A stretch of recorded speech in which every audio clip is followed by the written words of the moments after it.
Terrence Howard a révélé ce qui se passe dans les fêtes de Diddy, et maintenant Usher et Bieber sont encore plus surveillés. Apparemment, Diddy a invité l'acteur d'Empire Terrence Howard à son appartement. Et disons que les choses sont devenues très inconfortables. Selon Terrence, il a vu des choses dérangeantes et maintenant il ne se cache plus. Il dit les choses telles qu'elles sont. Voyons cela en détail. Les allégations. L'histoire commence avec Terrence Howard, l'acteur acclamé connu pour ses rôles dans des films comme Iron Man et la série télévisée à succès Empire. Le 4 avril 2025, il a participé à l'émission PBD Podcast où il a fait des allégations choquantes au sujet d'une rencontre inconfortable avec Sean Diddy Combs. Selon Howard, Diddy l'avait invité avec insistance pendant plusieurs semaines, soi-disant pour lui donner des cours de théâtre.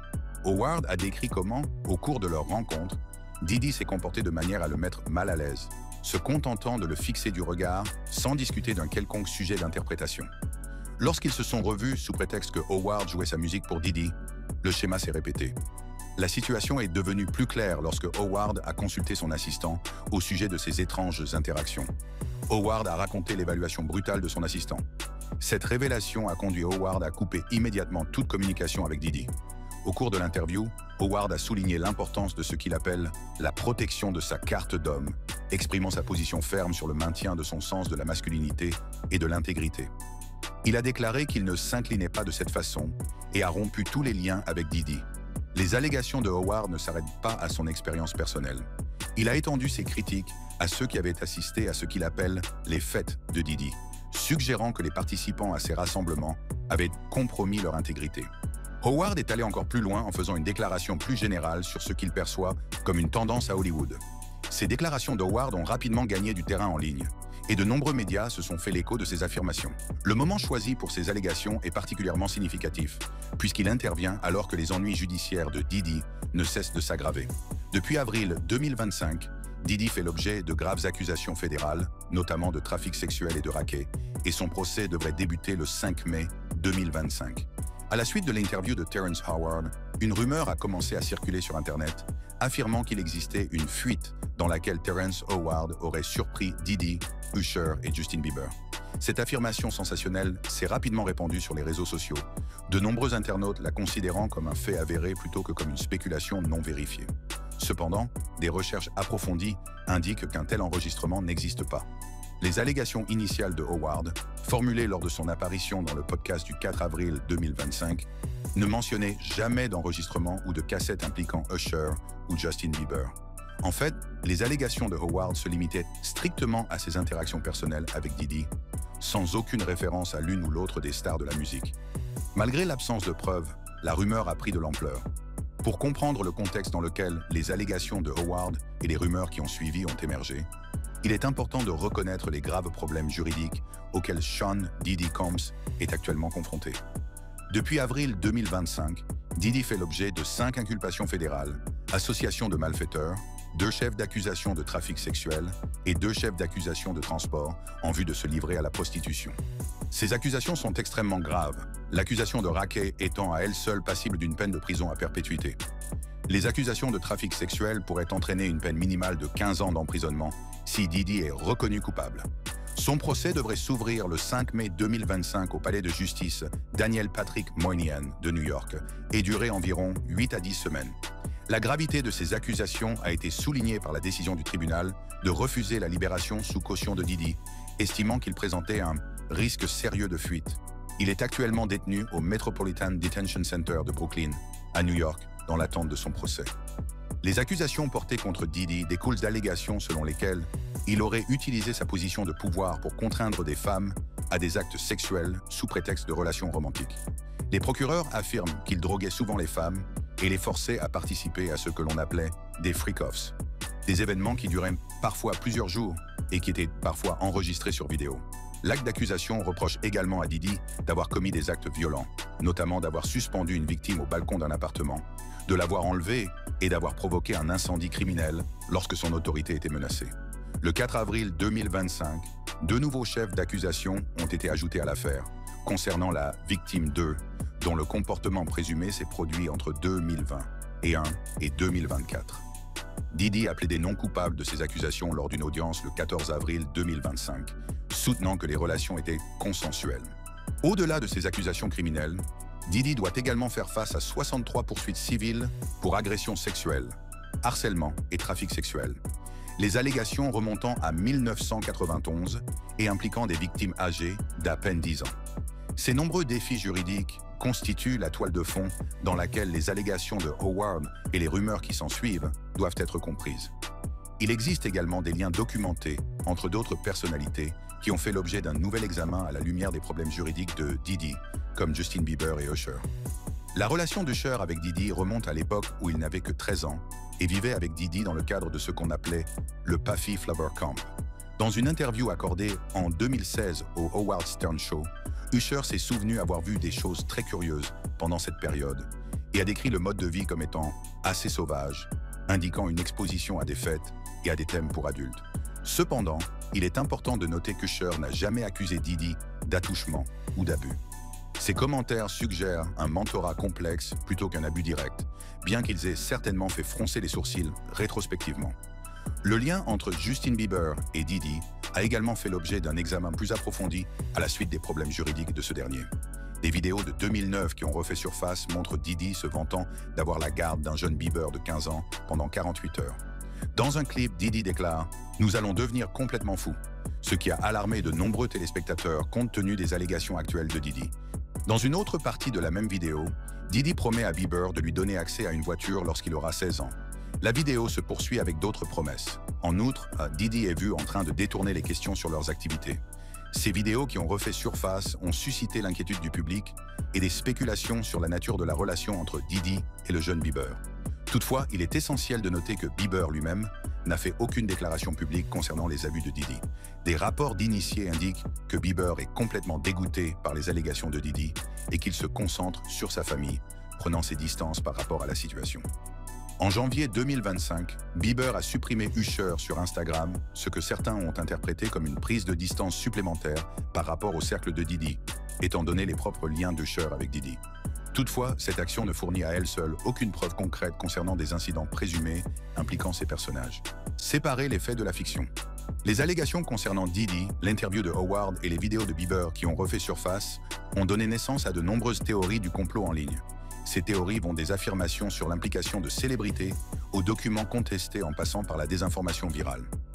Une théorie importante relie d'autres célébrités, telles que Jay-Z et Beyoncé, aux allégations de Didi.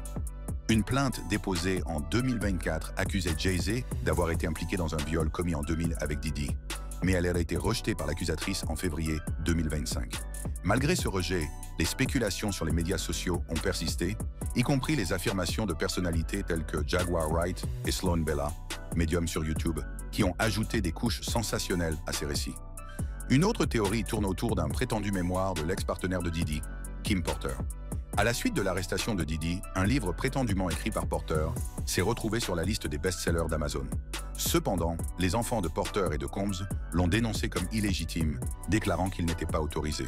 Cela a donné lieu à des théories selon lesquelles les mémoires contiendraient des révélations accablantes, bien que leur authenticité reste contestée. Une fausse information particulièrement virale a été une chanson générée par l'IA et attribuée à Justin Bieber, dont les paroles parlaient de se perdre dans une fête de Didi. Cette chanson a été vue des millions de fois sur les plateformes de médias sociaux, mais les chercheurs ont confirmé qu'elle était fausse. Bien qu'elle ait été démentie, cette chanson fabriquée a donné lieu à de nouvelles spéculations sur le passé de Justin Bieber avec Didi. Les affirmations de Marion Suge Knight, l'ancien PDG de Death Row Records, ajoutent de l'eau au moulin de la conspiration. Dans une interview accordée à Michael Frances en 2024, Knight a accusé Didi d'avoir exploité Justin Bieber en l'envoyant en vacances avec des hommes plus âgés et a affirmé qu'Usher avait subi le même traitement, y compris en partageant un lit avec Didi lors d'un projet musical qui n'a produit aucun titre. Knight a spécifiquement allégué que Didi avait organisé des vacances romantiques pour Bieber avec des hommes adultes et prospères, montrant des photos sur Instagram sans la présence de femmes. Il a également affirmé qu'Usher avait passé la nuit avec Didi, partageant un lit lors d'un projet d'album qui ne s'est jamais concrétisé. Cependant, ces affirmations de Knight, faites pendant son incarcération, ne font l'objet d'aucune vérification indépendante et proviennent d'un personnage controversé, ce qui soulève des questions quant à leur fiabilité. Le commentaire sur le partage du lit pourrait provenir d'une vidéo Ustream de 2012 dans laquelle Didi mentionnait en plaisantant qu'il dormait dans le même lit qu'Usher, en précisant par la suite « no homo ». Il convient de noter que ni Usher ni Bieber n'ont corroboré les allégations de Knight. Les propres récits d'Usher suggèrent qu'il a été exposé au style de vie de Diddy, y compris les fêtes avec les légendes du hip-hop, mais il n'a pas détaillé d'actes abusifs spécifiques. Son interview de 2016 indique qu'il n'était pas sûr de ce dont il était témoin, ce qui suggère un manque de compréhension à l'époque. Les affirmations de M. Knight, bien que sensationnelles, doivent être considérées avec un œil critique, compte tenu de l'absence de preuves et de l'histoire complexe entre M. Knight et M. Diddy, qui ont été rivaux dans l'industrie de la musique pendant des décennies.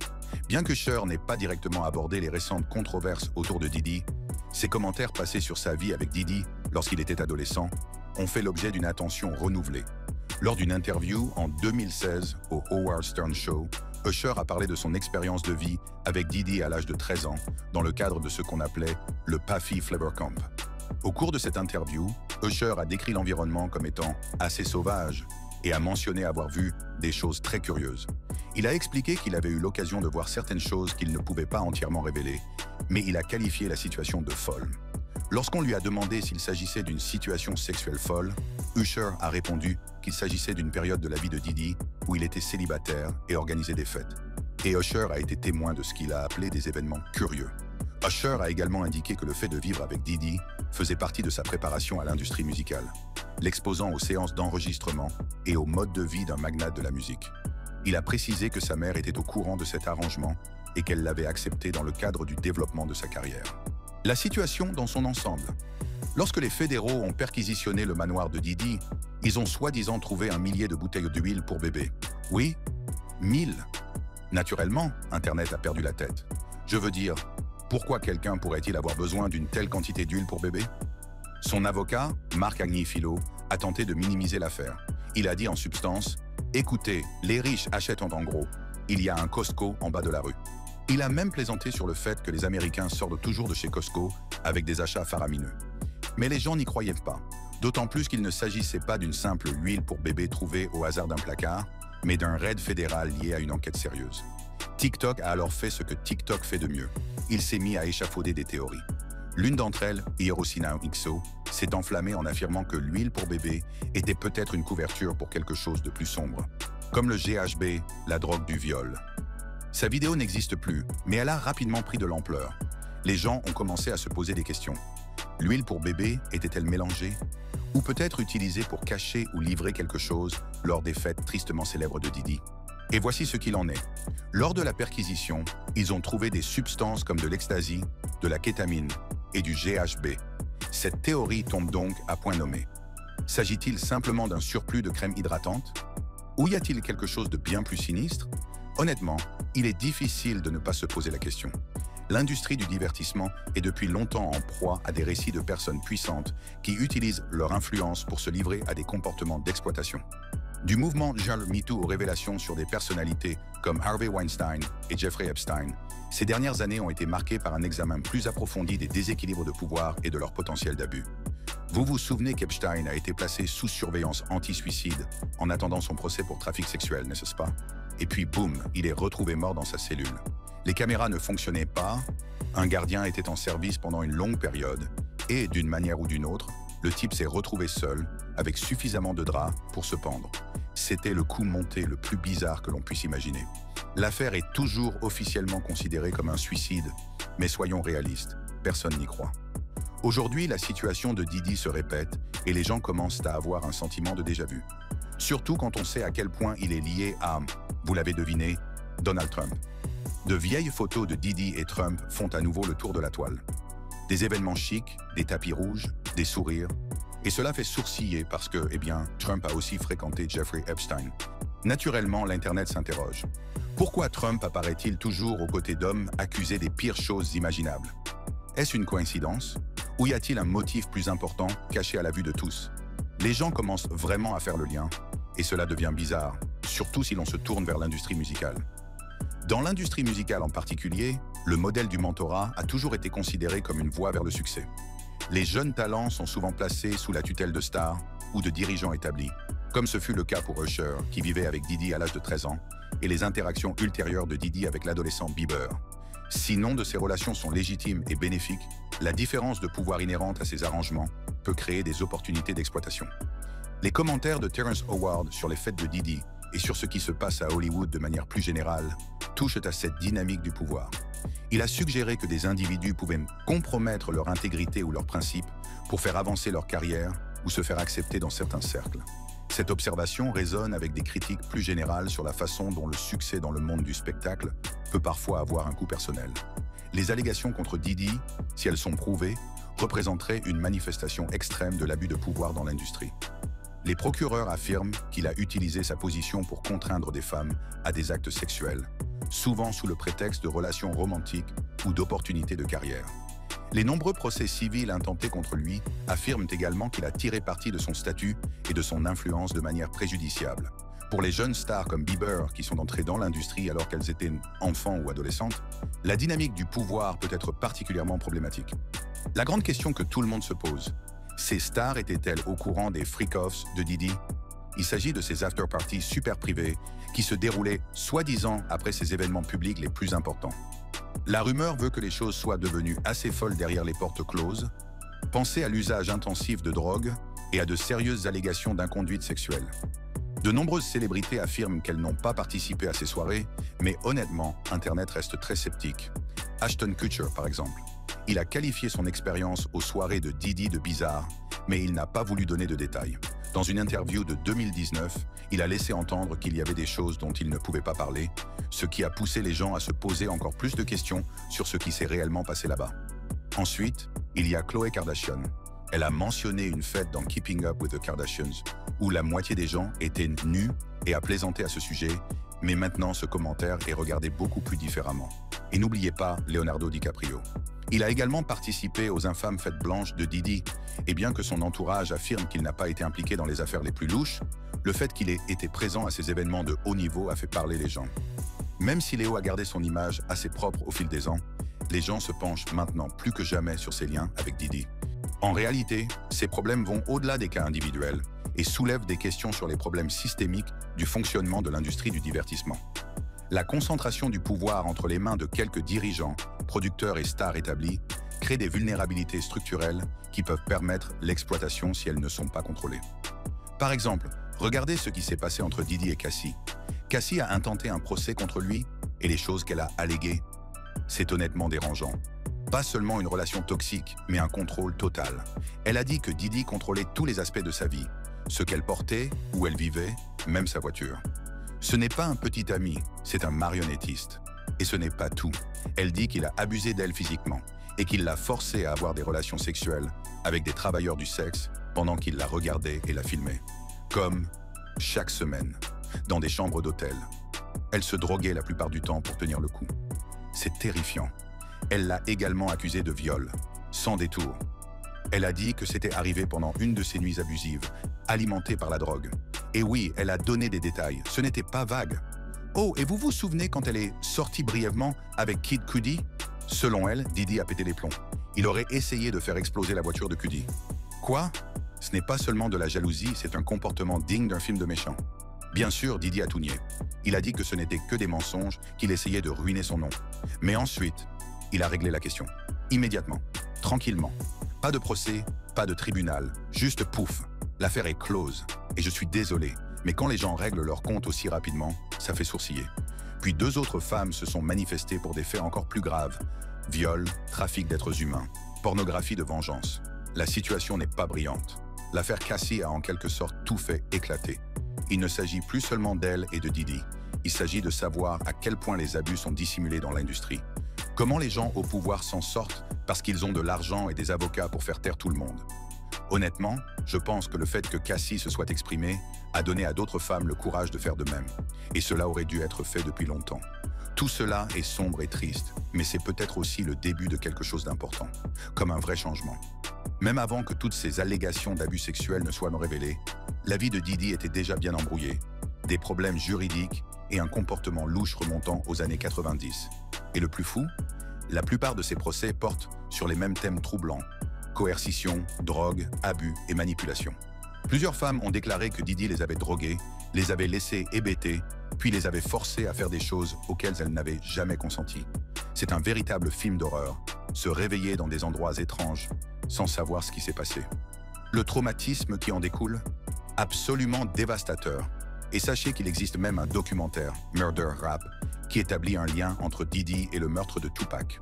Au milieu des années 2000, un inspecteur de la police de Los Angeles à la retraite a laissé entendre que Diddy aurait pu jouer un rôle dans l'assassinat de Tupac.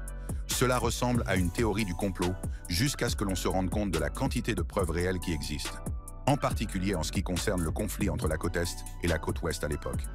Mais revenons au procès de Cassie. Elle a tiré le rideau jusqu'au bout. Nous parlons d'abus horribles, agressions physiques, actes sexuels forcés, toxicomanie et contrôle total de sa vie, comme le fait de lui faire porter son arme dans son sac à main pour qu'elle ne se sente pas en sécurité. Quoi? Et cela ne s'arrête pas à Cassie. D'autres femmes racontent des histoires similaires, et la spirale s'enclenche. L'empire que Diddy a construit, il s'effondre. Les marques coupent avec les ponts, Aziz a abandonné sa ligne de vêtements, Ciroc et De Leon ne veulent plus rien avoir à faire avec lui. Et même Revolt TV lui a montré la porte. C'est comme si l'industrie en avait enfin fini de regarder ailleurs. Et peut-être la partie la plus révélatrice. Diddy a réglé le procès de Cassie en un jour.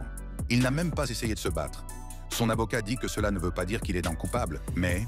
allez, il s'agit peut-être de l'une des plus grandes déchéances que le monde de la musique ait jamais connue.